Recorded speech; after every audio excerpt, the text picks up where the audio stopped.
Web Rádio. Boa noite, senhores. A Confraria. Hoje nós temos um convidado muito especial,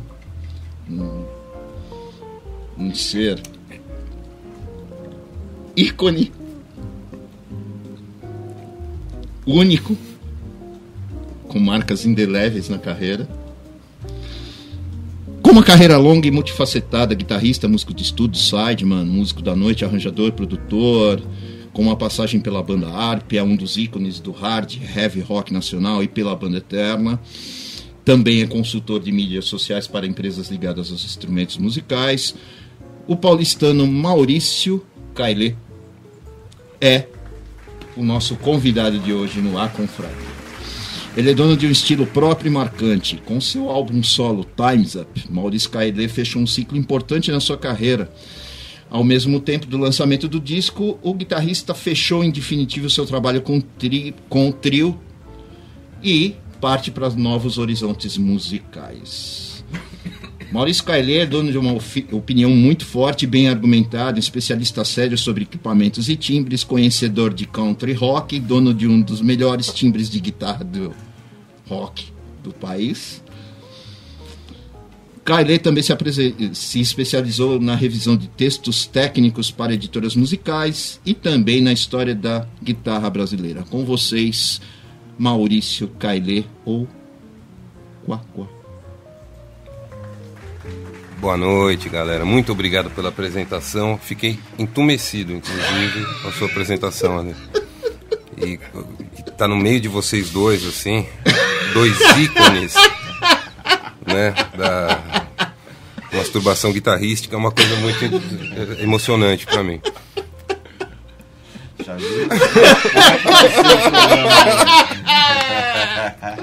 Vocês já perceberam que o programa hoje vai ser uma mistura de guitarrista com stand-up, né? Não, pois, porque você tava me apresentando e você tava tão... Cara, você falava tão... Você precisava ver o seu olhar. É mesmo? Falando tudo isso de mim. Apaixonado. Cara, coisa de louco. Mas não por você, óbvio. Não, eu espero que não. Porque você não faz meu tipo. Ufa. Além do que você me odeia. É, há controvérsias, né? É, né? Tá. Maurício, fala um pouco mais da sua carreira, experiências, formação e influências. Bom, comecei a tocar violão com 6 anos de idade. Minha madrinha, que coincidentemente morava no mesmo prédio que eu morava, ela era professora de violão, eu não sabia, né? Eu tinha 6 anos de idade. Tenro. É, época boa, né? Inclusive, da vida da gente. Aí, eu sempre demonstrei interesse por música. Desde pequeno, meu pai ouvia muita música clássica, ouvia ópera pra caramba. E eu fui acompanhando aquilo lá. E, por outro lado, minha mãe ouvia coisas mais populares e ela adorava Elvis Presley. Né? Era o ídolo... Bom gosto. Tem um bom gosto. Acho que era o ídolo de todas as mulheres, né? Homens época. também, por que não? Ale, você é um cara meio estranho, né? Calma, já vi. Vocês estão vendo que já vai vir arsenal de piadas. Não, né? agora falando sério. Então eu demonstrava esse interesse. Meu pai conversou com a minha madrinha e falou: pô, Maurício, eu tenho interesse em música. O que você acha de dar aula de violão pra ele? Ela falou: pô, vamos tentar. Aí um amigo do meu pai, que chamava Brasil era o nome do cara. Sim. Ele me deu um violão. Um violão pequenininho. Era violão pra criança, ao rei dos violões. Um lixo, né? De violão, mas foi o meu primeiro instrumento e, cara, eu pirei com aquilo lá. Aí fazendo aula com a minha madrinha, chegou um momento que eu fiz aula dos 6 aos 8 anos de idade, já estava tocando algumas coisinhas no violão, desencanei, porque, pô, uma criança, né, no momento você quer ser uma coisa, hoje você quer ser guitarrista, amanhã você quer ser bombeiro, depois você quer ser piloto de avião, e eu não queria ser nada, né, eu queria tocar aquele violão, peguei o violão, pô, legal pra caramba, mas não era aquilo que me interessava. Me interessava um instrumento que era parecido, mas tinha uma sonoridade completamente diferente. E depois eu vim descobrir que era a guitarra. Eu ouvia muito nos discos do Elvis Presley, Bill Haley, sim, que era rock and roll 50 e parte do rock and roll 60. Aí com 11 anos de idade meu pai me deu a minha primeira guitarra. Sim. E a partir daí eu fui estudando, fiz aula em alguns conservatórios, estudei com alguns professores. E depois, por volta dos meus 16, 17 anos, aí eu me tornei autodidata, assim, eu era meio rebelde, né, com esses... Era um outro esquema, né? O ensino da guitarra era uma coisa muito rudimentar naquela época. Isso nós estamos falando dos anos 80, começo dos anos 80. Então era muito rudimentar. Ou você tinha o Michel Peri, né? Isso, que senão tinha vaga, né? Todo mundo queria fazer aula com o cara, ou você tinha o Mozart Mello, que também você não achava vaga para fazer aula com o cara. Mas tinha um cara também junto com que tocava na Firebox, junto tinha com o Theo. Tem o Theo Godinho. Tinha o Theo Godinho. Que foi professor do Edu. Edu. Theo, isso. Mas tinha um outro cara que tocava na Firebox, que eu não lembro o nome dele.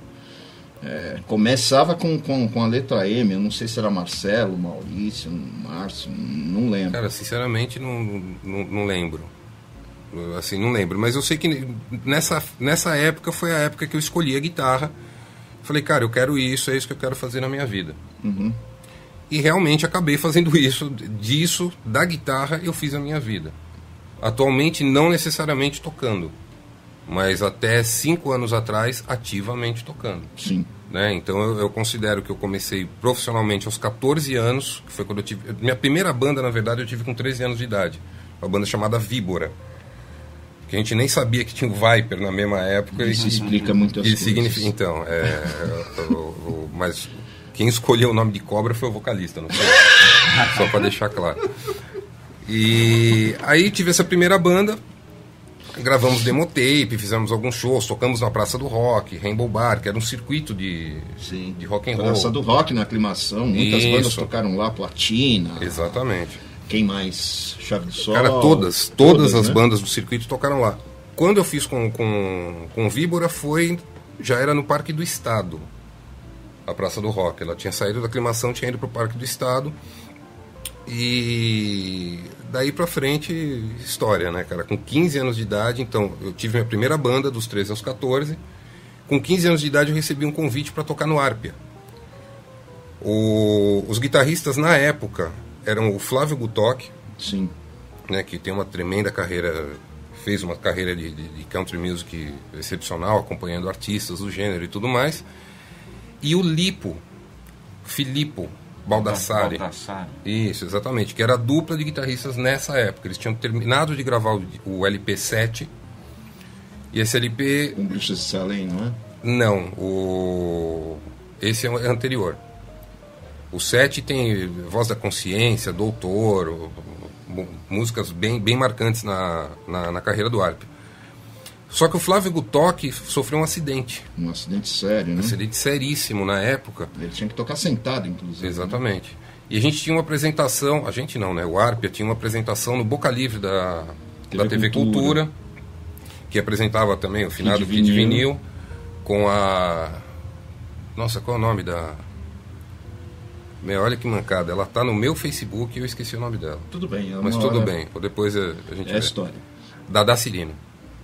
Dada Cirino e o Kid Vinil apresentavam. E o Árpia tinha uma apresentação ao vivo no Boca Livre. Sim. De lançamento do LP7. Então o Lipo, eu já conheci o Lipo. O luthier que cuidava das guitarras dele, coincidentemente mora na rua de casa, 50 metros de onde eu moro. E aí eu tava lá um belo dia, o Lipo tava lá, né, tocando, cabeludão, cara mais velho, né? Sim. E eu molecão, falando, mas esse cara é, roqueirão, né, velho? O cara é guitarrista profissional já, né, meu? O cara tá tocando por aí, legal ter contato com ele. Aí ele chegou e falou, Maurício, você toca legal, hein, meu? Você é novo, mas você toca bem. Eu falei, obrigado, Lipo. Ele falou, cara, você não quer tocar na banda que eu tô tocando? Eu falei, claro que eu quero, né? Nem sabia que banda era. Eu falei, que banda é? Ele falou, cara, é o Árpia. Eu falei, não, você tá brincando, você toca no Árpia? Ele falou, toco. Você curte? Eu falei, pra caramba. Porque nessa época a gente tinha esse circuito de Rainbow Bar, Vitória Pub. As bandas de heavy metal nem tocavam no Vitória, mas no Rainbow Bar tocavam direto, você tinha festivais rolando por aí, tinha a própria Praça do Rock, tinha o Teatro Mambembe, Blackjack no Paraíso, exatamente. Então tinha toda essa galera. O Blackjack um pouquinho depois, né? Mais pro final dos anos 80. Mas você tinha um circuito que rolava. Sim. E eu via show dessas bandas. E ele me explicou a situação do Flávio. Ele falou, cara, vamos conversar com o Tibério, que é o baterista da banda. Nesse meio tempo também tinha, mas não era na capital, era um pouco fora, mas também era parte do circuito que era o Movies Bar, em Santo André. Sim. Não, o ABC sempre foi um grande celeiro. Reduto de heavy rock. Né? De grandes bandas. Tanto é que o MX, que é uma banda que voltou ativa de 3, 4 anos pra cá, e agora lançou um disco tremendo, é originária do ABC. Né? Então é o pessoal que estava nesse movimento, que fez parte desse movimento nos anos 80, meio dos anos 80, final dos anos 80. Pessoal da Woodstock, né? Pessoal da Woodstock.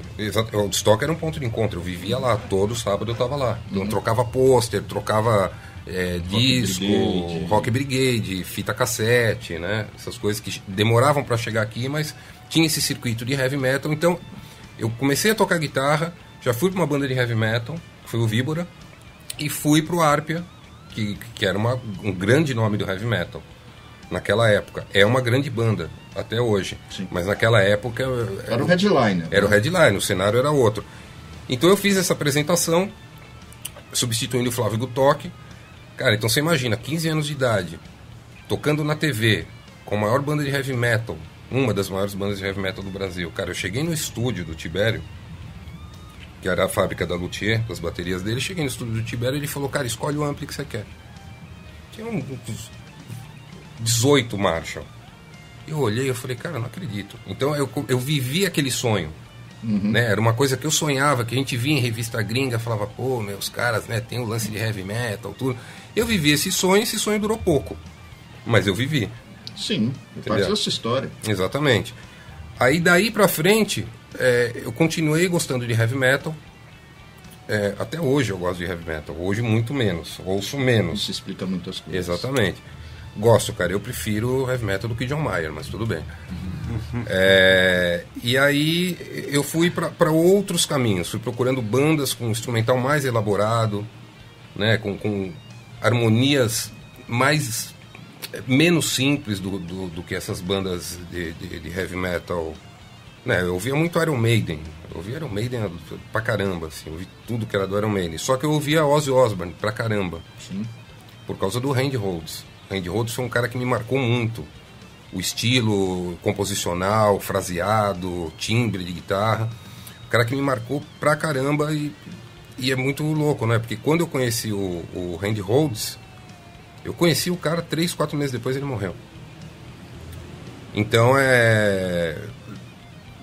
eu falei: meu, eu tenho que respeitar esse cara pra caramba, eu tenho que ouvir muito esse cara.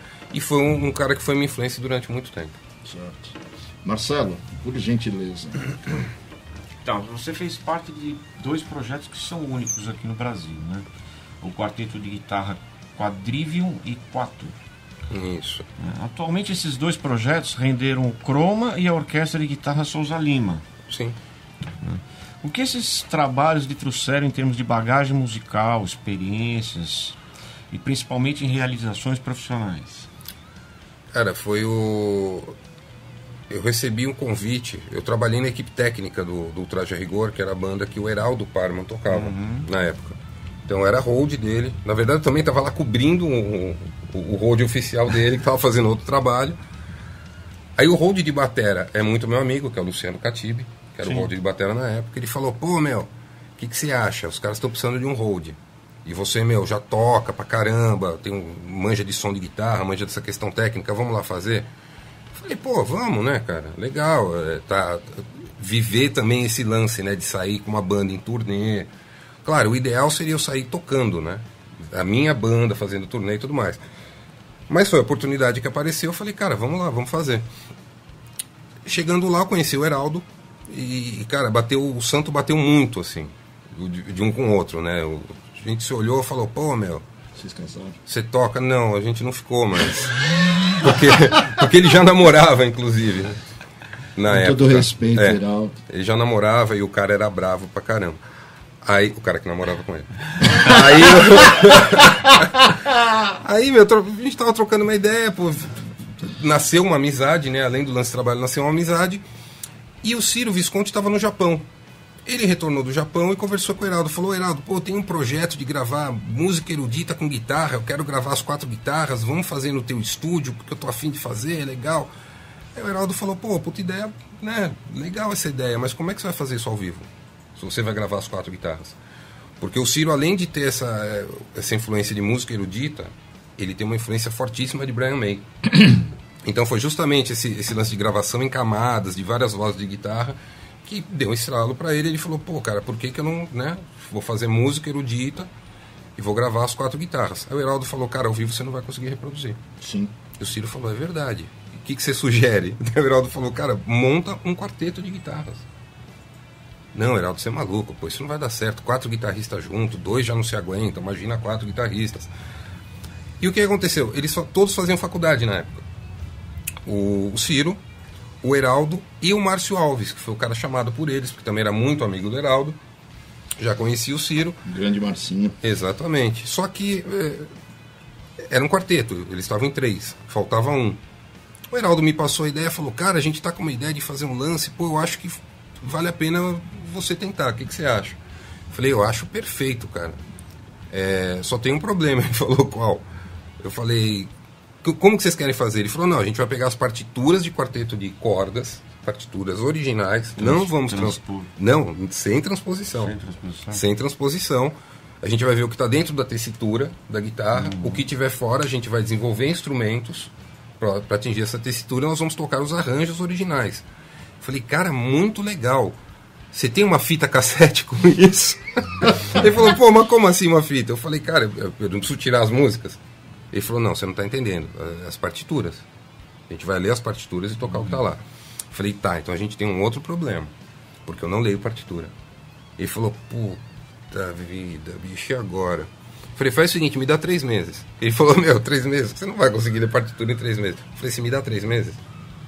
Ah, tá bom, vou conversar com os caras. Eu falei, beleza, me dá 3 meses. Moral da história, 1 mês depois, eu cheguei.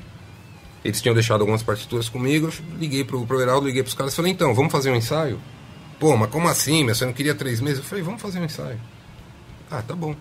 Chegamos lá, cravado. 3, 4, saiu. Os caras, e aí? Eu falei, pô, eu vou ter que aprender a ler isso aqui.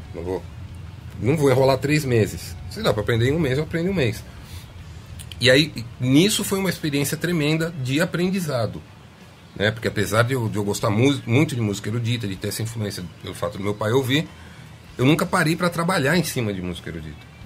E com esse lance do quarteto, de me obrigarem a ler partituras, isso me abriu um caminho, uma outra possibilidade, um caminho muito maior, que inclusive eu utilizei isso em outros estilos musicais. Sim. Né? Esse lance de ler a partitura. E coincidentemente, foi na mesma época, isso foi de 96 para 1997, foi na mesma época que surgiu o Apocalíptica, que era um quarteto de violoncelos. Tocava metálica. E tocava metálica.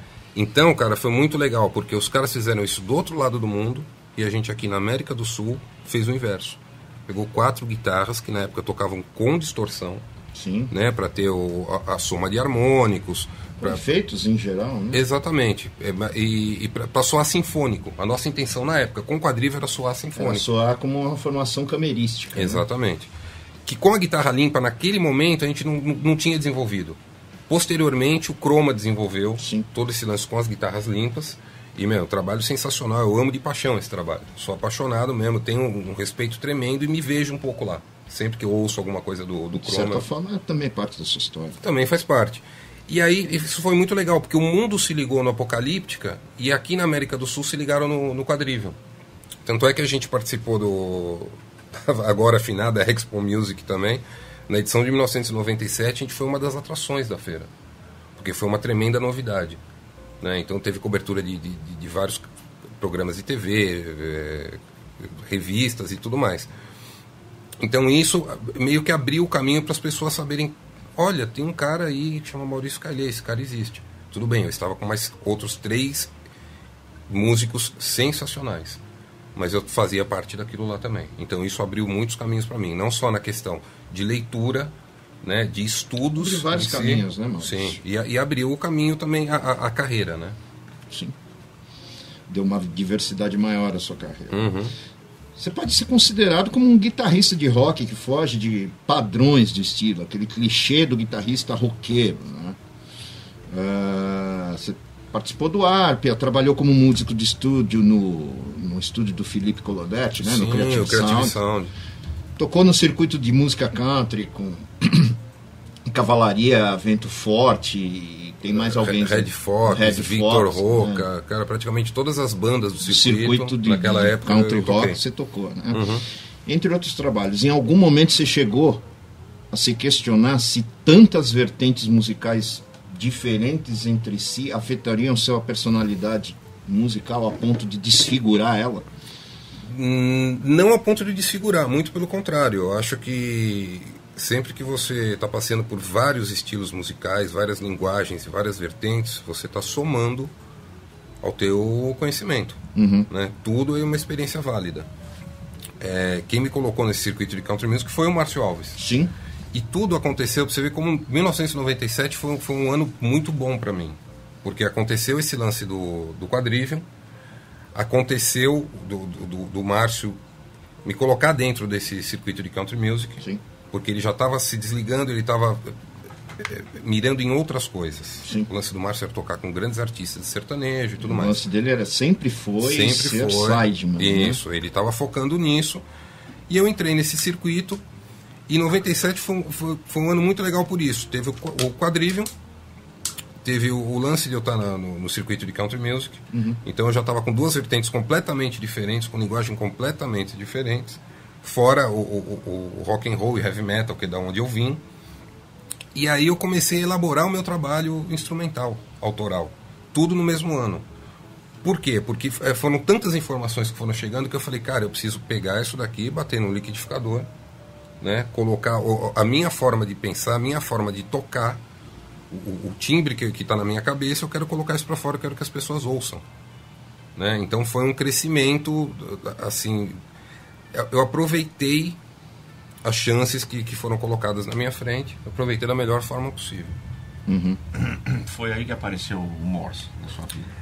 Não, então, o Morse... A pergunta verdade seja dita. Então, o Morse, na verdade, já quem apareceu antes na minha vida, assim, de me deixar extremamente impressionado...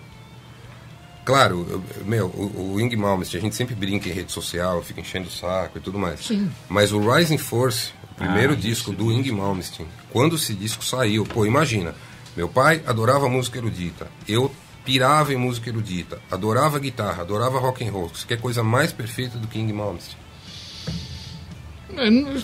Cara, eu me isento de opinião. Não, é simples, eu era um moleque, eu era um moleque. Vendo aquilo lá, eu falei, cara, esse cara mistura tudo que eu sempre imaginei. Bicho, eu vou falar uma real aqui. Claro, ele caiu numa zona de conforto que ele se repete, óbvio, ele conseguiu achar uma fórmula dele e os fãs conhecem ele por aquilo. Sim. Se ele mudar qualquer coisa, acabou, não é mais Malmsteen. Cara, ele nem tem que mudar, na boa. Não, eu não acho que ele tem que mudar não também. Eu acho que ele tem um estilo dele. E ponto. Que ele descobriu, ele desenvolveu um jeito de tocar e tal. Eu acho que ele só, assim, os últimos trabalhos são...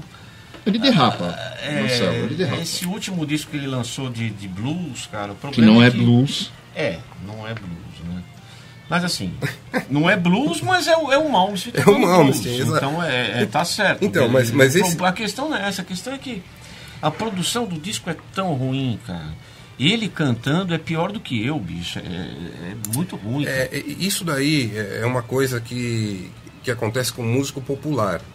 Né? Quando a gente fala música popular, a gente não está falando de MPB, a gente está falando de pop, a gente está falando de rock, erudito, de heavy metal, que não seja erudito. Não seja música clássica. Exatamente, que não seja música clássica. Porque o que acontece? O músico popular, ele chega num determinado degrau da carreira que ele não tem muito para onde ir. Isso a gente percebe em praticamente todos os grandes guitarristas, os grandes nomes que apareceram. Sim. Né? Tanto é que o pessoal fala, pô, até os anos 80 fizeram música legal, dali pra frente não fizeram nada. Não, cara, não fizeram, nem nos anos 80 fizeram música legal. A real é essa. Os caras pararam de fazer música legal antes, uma década antes. Quando o advento da discoteca, disco music, isso colocou por terra tudo que era de música legal. Não estou falando de uma questão de estilo, estou falando de uma coisa de harmona, de de arranjo. Mas ainda tem resquícios daquelas bandas de disco music, algumas são bem legais. O The Tick é uma delas. Sim, né? mas eram caras que meu, ninguém, é que nem o sertanejo, cara, ou o country music.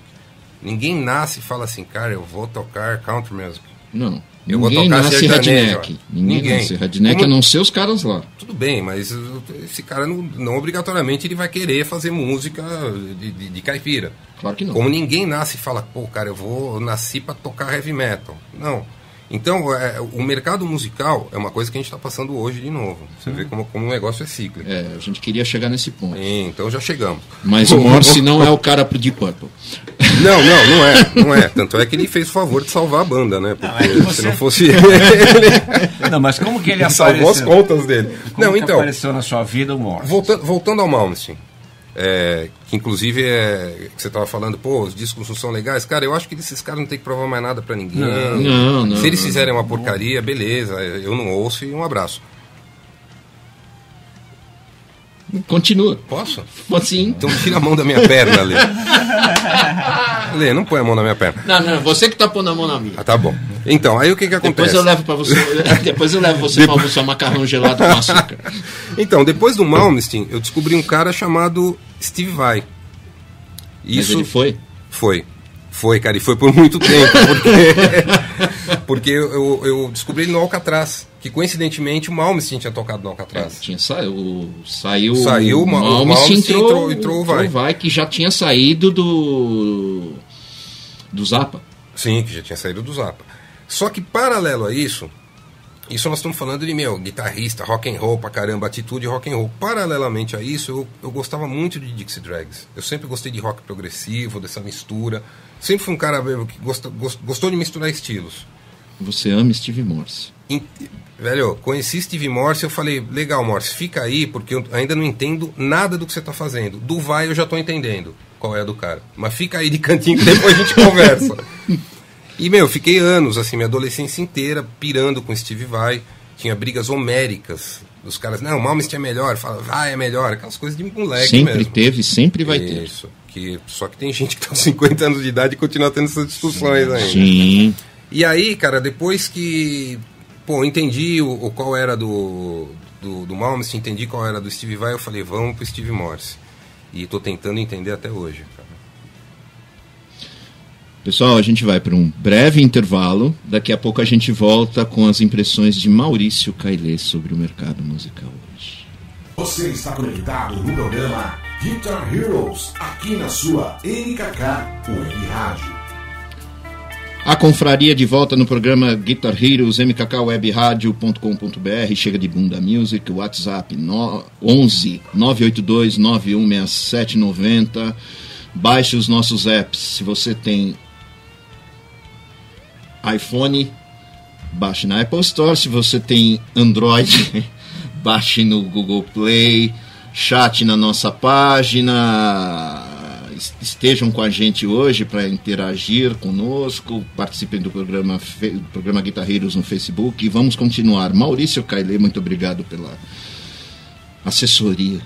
Opa, por nada. No cartaz da rádio. Vamos continuar falando de mercado musical, já que você tocou nesse assunto. Vamos. Que muitos nos interessa. Vamos, o que você quer saber? Não, o Marcelo quer saber. O que você quer saber? Não, eu quero saber o seguinte, você teve também produzindo eventos, né, da história da guitarra no Brasil, né? Sim, Mostra Guitarras do Brasil. Mostra Guitarras do Brasil, né? Na segunda edição você teve o cuidado de trazer mais um pouco da história do instrumento no país, cuidando também da área didática. Quais suas experiências adquiridas nesse projeto? As dificuldades? Então, esse projeto surgiu pelo seguinte, a gente começou a elaborar esse projeto em 2008, que já era uma época que, infelizmente, não que a guitarra estivesse saindo de moda, não é isso, mas os nomes, os grandes nomes que fizeram a história da guitarra no país, a geração mais nova simplesmente não conhecia. A geração mais nova conhecia quem? Eduardo Anui e Kiko Loureiro, que obviamente tem todos os méritos. Juninho Afran também. Juninho Afran também, exatamente. Aliás, era o time do fabricante, né, da Tajima. A real é essa. A real é essa. Então, essa Tajima, Tia Flex, entre outros. Mas na época era né, essa galera que usava Tajima, tudo, que foi o começo de tudo. Então, qual foi a intenção desse projeto? Conseguir, com a iniciativa privada, verba para poder apresentar esses grandes nomes da guitarra do Brasil para o público mais novo. Então, na primeira edição, Armandinho Macedo, que é um cara que aqui em São Paulo pouca gente conhece. Nossa. E é um dos maiores músicos do mundo, cara. O cara é um absurdo, não lê e não escreve uma nota. É inacreditável, cara. Eu levei ele na IMT na época que ele teve aqui, ele queria conhecer a escola, ele pirou, cara. Ele conheceu o Mozart, ele falou, Mozart, tudo que eu queria era saber escrever música, que nem você, eu não sei ler nem escrever música. Eu falei, você tá brincando, Armandinho? Ele falou, não, é sério. Então, pra gente ver como são as coisas, né? O pessoal também fica muito naquela, não, porque o músico tem que ter a formação acadêmica e tudo mais. Tudo bem, tem. Depende do que ele quiser fazer. Se ele quiser se tornar um professor... Né? Formação acadêmica é mais um leque. Só. É mais um leque, não é uma obrigação. Não. Tá? O exemplo é o Armandinho. Aí trouxe Heraldo do Monte, né? Quando eu digo trouxe, é mostrar para essa galera. Pepeu Gomes. Todo mundo, pô, Pepeu Gomes, Pepeu e Baby, um cara do pop. Não, velho, o que esse cara toca? É um absurdo. É um absurdo, e a história de vida que ele tem também é uma coisa tremenda. E na segunda edição a gente abriu esse leque, trazendo o Mozart Mello, Faísca, cara, foi tanta gente, o próprio Edu, o Ardanui, Croma. O Croma foi na primeira e o Marcinho Eiras na primeira também. Então a gente abriu um leque, a galera conheceu isso aí. Agora, as dificuldades, cara, por incrível que pareça, a dificuldade foi de colocar o público, mesmo em shows gratuitos e bem divulgados, já foi naquela época, e nós estamos falando de 2010, que foi a realização da primeira edição, e 2012 da segunda edição. Uhum. Foi tirar o pessoal de casa para ver um show gratuito desses nomes. E isso foi uma grande dificuldade. E posteriormente a dificuldade foi conseguir patrocínio. Porque aí, infelizmente, para as grandes empresas e para a grande mídia em geral, a guitarra caiu em desuso aqui no país. E isso eu identifiquei em 2013 para 2014. 2013 para 2014. Exatamente. Que por coincidência ou não, eu lancei o meu disco autoral em 2013. Quer dizer, isso tudo errado, né? Mas tudo bem, já está lançado. Bom, a gente está falando de mercado musical. Uhum. E você tem o lance de estar fazendo consultoria hoje. Você fez consultoria de mídia, de mercado, para Music Maker e para mais algumas marcas. Isso. Na verdade não é nem consultoria. Eu me tornei o responsável pelo marketing digital, né, dessas empresas. E agora você trabalha para Klingen. Isso, trabalho para Klingen Guitars. Né? E você está falando no final do último bloco que a gente fez o lance de perguntar sobre o Steve Morse. Quando ele apareceu, você falou do Ing Malmsteen, que apareceu na vida de todo mundo em algum momento. Então, falando que hoje é um problema que o mercado está vivendo novamente. Sim. Da repetição dos mesmos e de ter uma série de discussões que não levam a nada, e que esses caras todos que a gente citou aqui também não precisam provar nada para ninguém. Sim. Em contrapartida, está surgindo novos nomes, claro, mas dentro de um nicho que é totalmente... como é que eu posso dizer, cara? Não é nada contra ninguém, mas é um nicho que é dentro de uma bolha. Então, Ale, a gente tem que entender o seguinte: o que aconteceu com o mercado? O mercado mudou, não só o mercado musical. Tudo mudou. Grande parte dos mercados, o mercado automobilístico mudou, o mercado de duas rodas mudou, o mercado de construção mudou, o mercado musical também mudou. Na nossa época, quando a gente era moleque, isso nós estamos falando de 80. Começo dos anos 80, meio dos anos 80, o sonho era: cara, eu quero tocar guitarra, eu quero fazer sucesso, eu quero viajar o mundo, eu quero que todo mundo conheça a minha música e eu vou ficar rico com isso. Esse era o sonho. Hoje, a garotada não tem esse sonho. A garotada tem outras possibilidades, tá? Devido até a rapidez da informação, da internet e tudo mais. Agora, quem está focado em guitarra não necessariamente tem esse sonho de ter uma banda. Sabe? Sim, a gente discutiu isso há 2 programas atrás com o César Rickman. Exatamente. Eu ouvi o programa, inclusive. Cara, vou falar mais ou menos o que ele disse. Cara, o que acontece? Hoje, às vezes, o sonho de um garoto que se interessa por guitarra é justamente tocar só no quarto dele. Ele não quer formar uma banda, porque banda tem pessoas, tem o operacional de você sair de casa, tem que interagir com os outros, e eu não quero, as pessoas são complicadas. A gente sabe disso, a gente já passou por isso, a gente passa por isso até hoje. Né? Assim, eu passava, porque eu abri mão de tocar com bandas há 5 anos. Porque cansei, mas estou querendo voltar, porque já estou descansado. Entendeu? Mas essa mudança de mercado. Então, às vezes, você tem um garoto que quer fazer aula, não necessariamente para se tornar um músico profissional. Ele quer fazer aula para passar o tempo, porque ele tem esse interesse. Você tem um cara que quer comprar equipamento, não necessariamente para ter um tremendo som de guitarra nos bares que ele vai tocar. Não, ele quer ter o som de guitarra no fone de ouvido dele. Então a gente não pode condenar. A gente acaba condenando porque a gente tem esse ranço de ter vivido uma fase.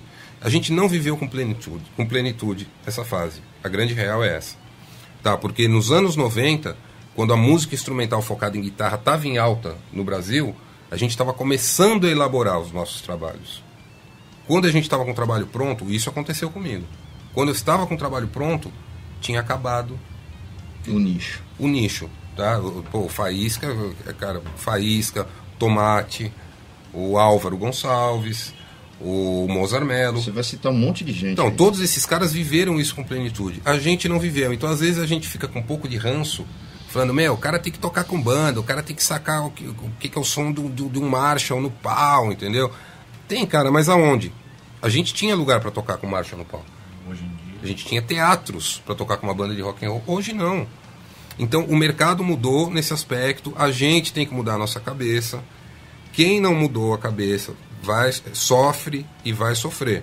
A árvore velha que não se adapta ao novo tem a tendência a morrer, né? Exatamente. Aí o que você até falou do lance de consultoria de mídias sociais, na verdade, com a Music Maker eu fui parceiro Music Maker, tive um modelo Signature de guitarra lá, trabalhei por 5 anos cuidando das mídias sociais e desenvolvimento de produto. Aí, um ano e meio atrás, eu recebi um convite para conhecer a Klingen Guitars. Falei, legal, vamos ver qual é. Cheguei lá, eu falei, tem um potencial tremendo. Os instrumentos são muito bem feitos, legal pra caramba. E o dono da Klingen me chamou para trabalhar com ele. Então eu já tinha cumprido a minha meta dentro da Music Maker, já achei que não era mais tão importante lá dentro e resolvi pegar esse caminho. Então isso tem a ver com a mudança de mercado. Tá? Eu sou um cara que sempre toquei, sempre tive no palco. Hoje não, hoje o mercado mudou e eu me adaptei também. Sim. Eu continuo ganhando o meu dinheiro, fazendo a minha vida graças à guitarra, não necessariamente tocando. Continua, Marcelão. Vamos continuar nesse papo aí de mercado musical, que eu acho que é muito importante, né? Então, aí a gente vai cair num outro negócio que você estava falando, essa questão de um cara que não faz questão de tocar com uma banda e tal. Uhum. Mas, ao mesmo tempo, a gente vê uma geração nova de instrumentistas que divulga seu trabalho na internet, no Facebook, Instagram e tal, né? E uma busca desenfreada por endorsement, né? Rapaz, isso é complicado. Isso é complicado. Você está trabalhando numa empresa. Posso ir para casa? Então, você está trabalhando numa empresa que Sim. produz instrumentos musicais. Sim. Então, assim, ninguém melhor que você. Nem trouxe uma camiseta pra gente. Sim, sacanagem. Isso, hein? Eu trouxe uma sunga pra você. Não, sunga eu não quero, não. Tá escrito Klingen? Se tiver... Tá. Bem no rego. Não. Então, mas aí qual é a sua posição? Você está dentro de uma empresa? Como é que é? Isso é uma busca? Todo dia alguém liga para você? Todo dia, cara. Porque, assim, o que acontece? O mercado mudou, mas algumas coisas o brasileiro nunca entendeu. A questão do endorsement, por exemplo. O que é o endorsement? É um músico que utiliza determinado equipamento, gosta daquele equipamento, às vezes ajuda a empresa a desenvolver mais ainda aquele equipamento. Quando ele é convidado pela empresa, né? Nem sempre. Nem sempre. Ou ele aponta falhas ele de aponta, projeto. Exatamente, mas ele não tem aquela pretensão de eu preciso me apoiar nessa marca. Sim. Então, quando você endossa alguma coisa, você está endossando aquela marca. Então, se eu tenho um trabalho musical relevante, e com constância, eu posso endossar determinada marca.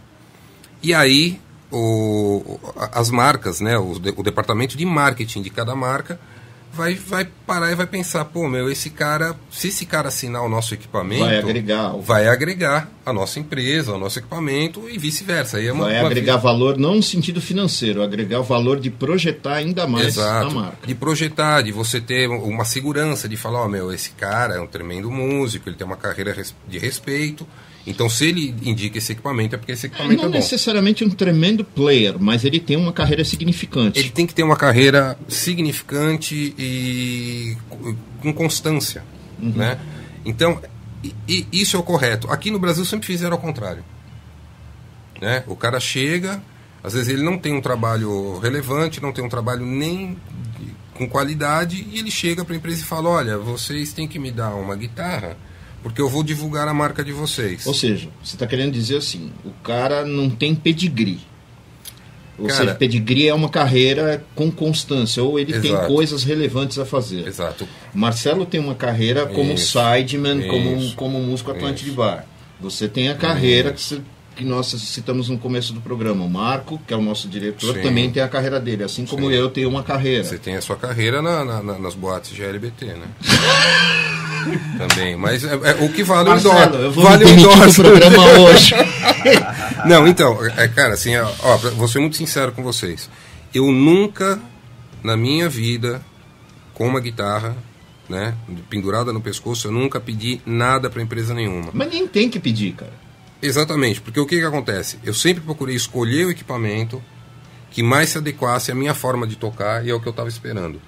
A única vez que eu entrei em contato com um fabricante de cordas foi em 2005, na época que eu tocava com uma banda country, na Cavalaria. Sim.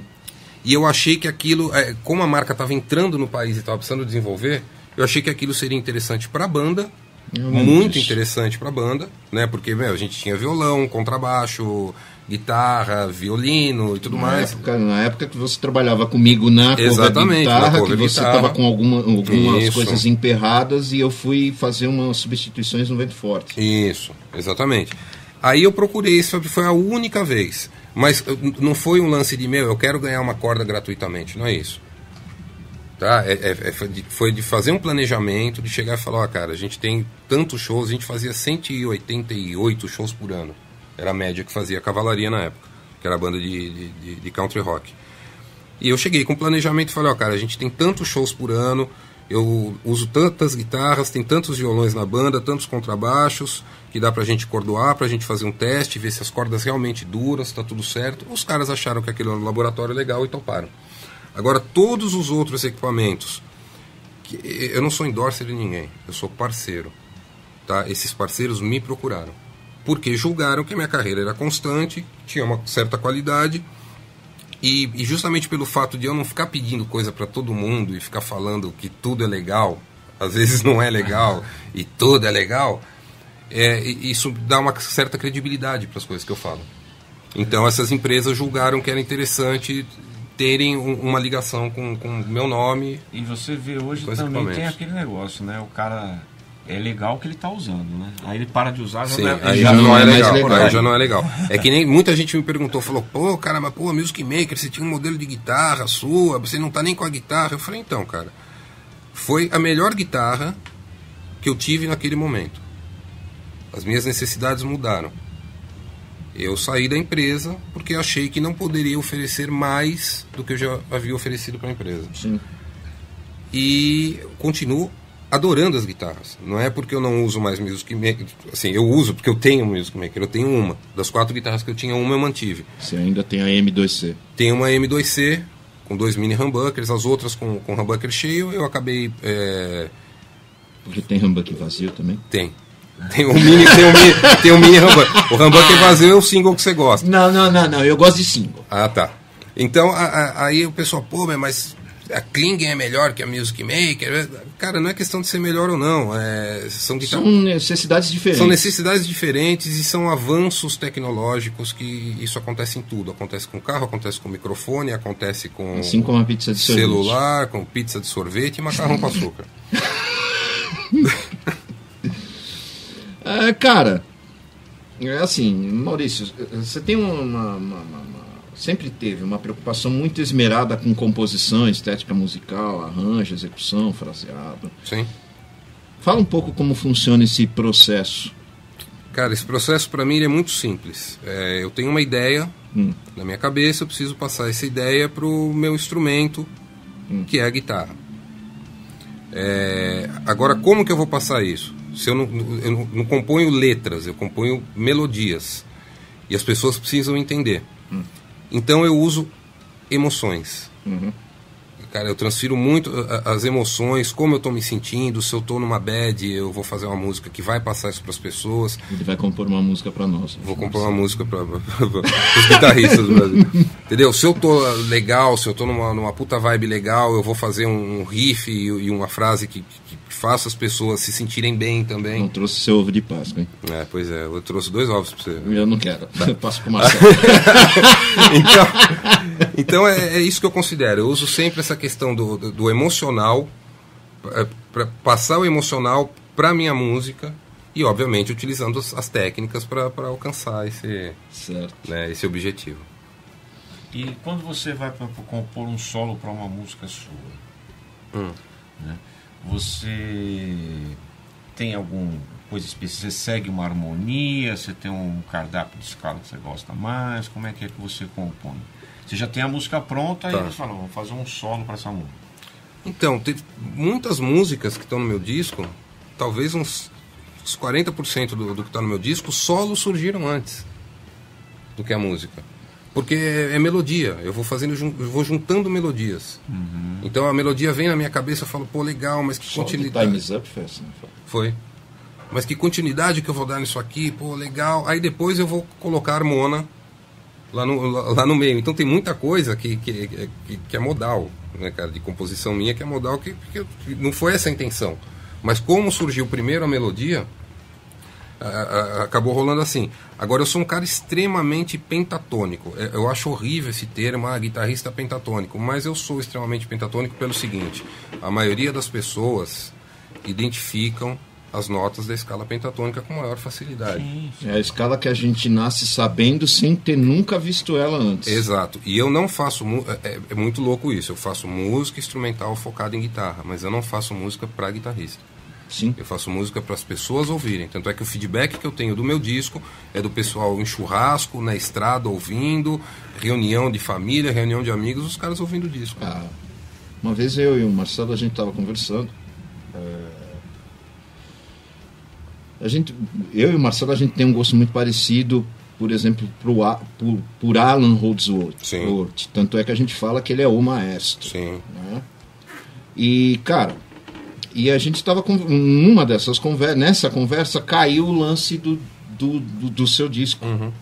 Né? Ele costuma ouvir sempre no carro, e ele acho que estava fazendo um passeio com a Adriana, que é a esposa dele. A Adriana não suporta ouvir o Alan, mas adora o teu disco. Não é isso, Marcelo? Porque o Alan Holdsworth é um negócio... É para iniciados, né? Outra história, é para iniciados. E eu fico muito feliz de chegar nesse... O objetivo era justamente esse, né? De pessoas que não têm o entendimento de guitarra, de ouvir e falar, pô, cara, legal, essa canção é legal. Tanto é que eu trato boa parte das minhas músicas como canções, apesar de não terem letra. Né? Marcelo, continua, por favor.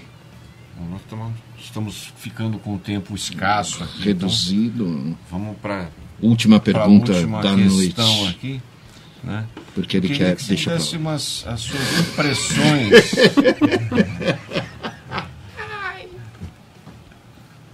Eu queria que você me desse as suas impressões sobre o cenário musical brasileiro atual. E quais as dicas que você dá para quem quer alcançar os seus objetivos? Não comam pizza de sorvete de morango. Além disso, o cenário musical brasileiro atual não existe, cara, infelizmente. A gente tem muita gente fazendo trabalho muito legal, trabalhos bons, cara, composições ótimas, produções excelentes. Só que parece que o momento da galera, quem compõe está num momento e quem ouve e consome está num momento completamente diferente. Então, infelizmente, tem muito trabalho parando no meio do caminho por isso. Não porque não tenha qualidade, tem qualidade pra caramba. Mas as pessoas foram deseducadas. Saiu do foco, né? Não, as pessoas foram deseducadas a ouvir música. Boa expressão, deseducadas. A real é essa. Agora, para quem quiser alcançar seus objetivos, é o seguinte, talento... Cara, não é o chocolate, viu? Não é o chocolate. Inclusive, talento não é tudo, talento é 10%. Tem muita gente que acha que, eu toco pra caramba, vai dar tudo certo na minha vida. Não, velho, vai dar tudo errado na sua vida se você pensar assim. Entendeu? Porque tocar bem... É só uma parte. Aliás, eu acho que é 5% da história. Aliás, é obrigação, né? Mais do que obrigação. É obrigação de qualquer músico. Mais. Agora, cara, é focar na sua carreira, tomar muito cuidado com o que você fala, com as pessoas que você anda, com as atitudes que você toma, principalmente quando você se torna, não uma figura pública, não é isso, mas... quando você vai para o patamar profissional da Sim, história. porque o seu trabalho começa a se destacar e você se torna referência para algumas pessoas. Então tem que tomar muito cuidado com isso. Isso Bom, é bem por aí mesmo, né? Isso posto, né?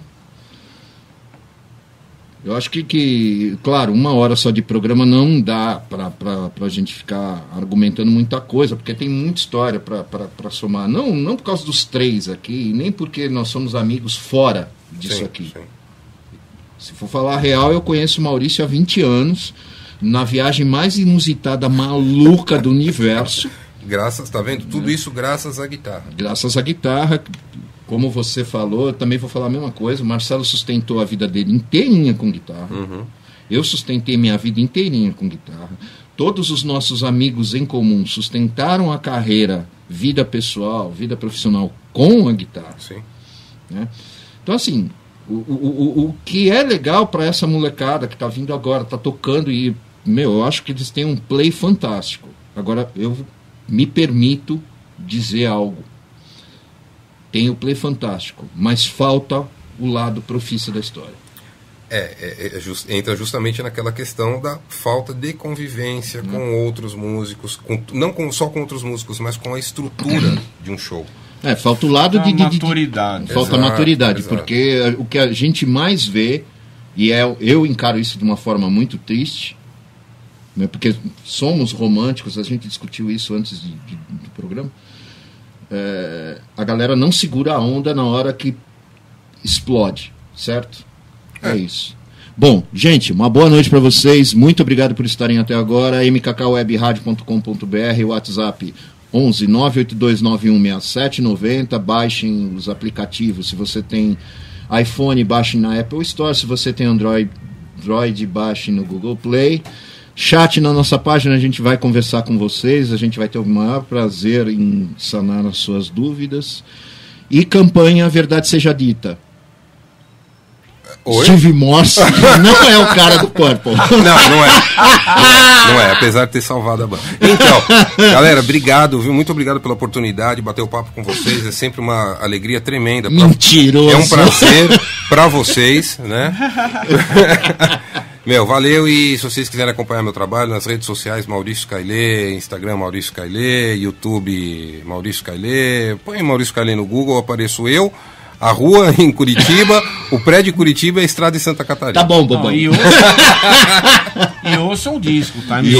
Ouçam o disco em todas as plataformas digitais, Deezer, Spotify, iTunes, blá blá blá blá blá blá. Time's up. Yeah.